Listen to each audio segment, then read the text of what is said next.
Сәлеметсіздер ме, құрметті ата-аналар. Мен нөмір 45-ші Нұрсат Бөбекжайының логопеді Айтқалиева Айнагүл Қайроллақызы боламын. Мен сіздерге қарапайым тұрмыстық заттарды қолдану арқылы үй жағдайында баланың сөйлеу тілін дамытуға көмектесетін ойын түрлерін көрсетемін. Бұл ойындардың мақсаты баланың зейінін шоғырландыру, сөздік қорын байыту, ұсақ моторикасын дамыту, тактильдік сезімдерін дамыту болып табылады.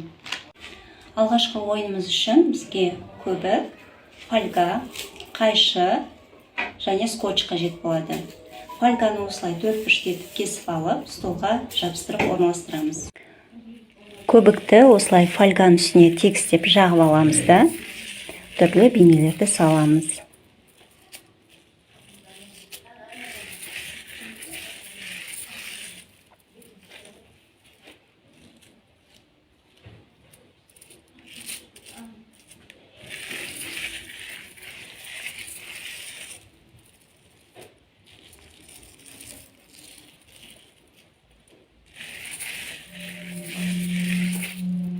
Келесі ойынымыз үшін бізге қарапайым қорап, мақта таяқшалары, пипетка және қайшы қажет. Қорапқа кірпінің суретін салып, осылай тесіктер жасап, алдымен дайындап аламыз.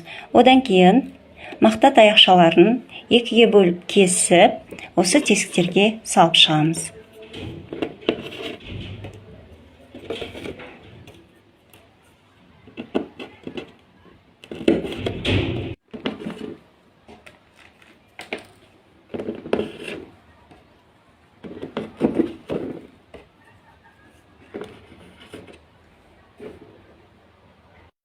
Кірпінің инелерін орналастырып болғаннан кейін пипеткамен оның инелерін қоңыр түске бояймыз.